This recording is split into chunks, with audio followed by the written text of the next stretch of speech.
Tarosõnum 7. jaanuariks. Sauade 2 ütleb, et tee plaane, mõtle kõik oma tahtmised läbi, mõtle selle peale, mis juhtub siis, kui läheb hästi, mõtle selle peale, mis juhtub siis, kui läheb natukene kehvemini, igasugused võimatud stsenaariumid, mõtle läbi.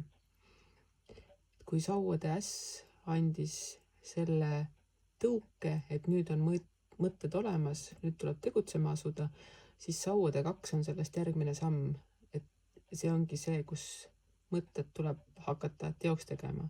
Planeeri, otsusta, säti, mõtle variandile B, variandile C, variandile A. Et kõik, mis sul on, mõtle läbi. Selles mõttes on nagu, et see ei ole kindlasti see, et mul läheb kehvasti, vaid pigem, et kui see ei lähe päris nii, nagu ma tahan, et mis ma siis teen. Et mõtted on sul olemas, nüüd on vaja need lihtsalt järjekorda panna, mis ma teen siis, mis ma teen siis, mis ma teen siis. Ja alati on hea hoida ka mingit tagavara mõtet. Et kui see lähebki nihu, siis ma teen niimoodi. Seega